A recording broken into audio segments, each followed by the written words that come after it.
للہ رب العالمین والعاقبۃ للمتقین والصلاة والسلام علی سید الانبیاء والمرسلین اما بعد فاعوذ باللہ من الشیطان الرجیم بسم اللہ الرحمن الرحیم الصلاة والسلام علیک یا رسول اللہ وعلی آلک واصحابک یا حبیب اللہ۔ حضرات محترم، آج ایک بار پھر سلطنت مصطفیٰ چینل پر حاضر خدمت و دعا اللہ تبارک و تعالی کی پاک بارگاہ میں آپ سب خیر و عافیت سے ہوں گے۔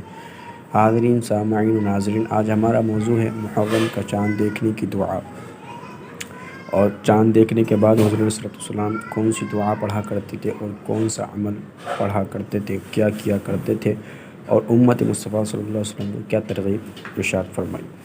حضرات محترم، مقصود المقاصدین میں لکھا ہے کہ محرم کی پہلی رات کا چاند دیکھیں تو 30 بار یہ دعا پڑھیں۔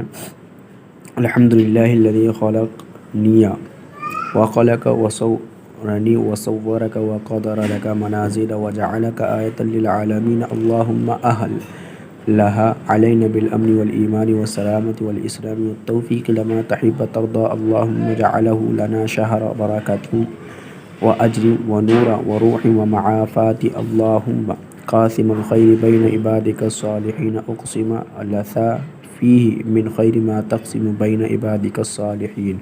30 بار یہ دعا پڑھیں، پھر اس کے بعد 31 بار سورہ فاتحہ مع تسمیہ، یعنی ہر بار سورہ فاتحہ سے پہلے بسم اللہ پڑھیں، اس کی برکت سے مہینہ بھر آفات سے بچا رہے گا۔ اور سراج السالکین میں ہے کہ جب کوئی محرم الحرام کے چاند کو دیکھے تو ایک بار سورہ فلق اور 30 بار سورہ اخلاص پڑھے تو انشاءاللہ تمام سال امن میں رہے گا۔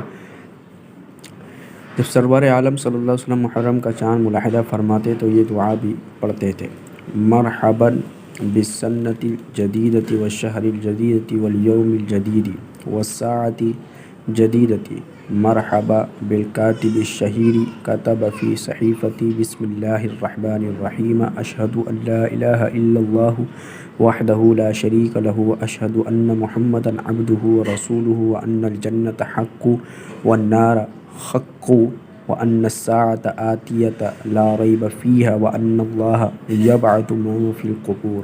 دعا ہے اللہ تبارک و تعالی ہمیں بھی محرم الحرام کا چاند دیکھنے کے بعد یہ دعا پڑھنے کی توفیق عطا فرمائے۔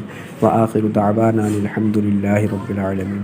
دوستو، اگر ویڈیو اچھی لگی تو ہمارے چینل کو ضرور سبسکرائب کریں، ویڈیو کو شیئر کریں اور لائک بھی ضرور کریں۔ جب تک ویڈیو شیئر ہوتی رہے گی اللہ تبارک و تعالی ہم سب کو ثواب عطا فرماتا رہے گا۔ ہمارے یوٹیوب چینل سلطنت مصطفیٰ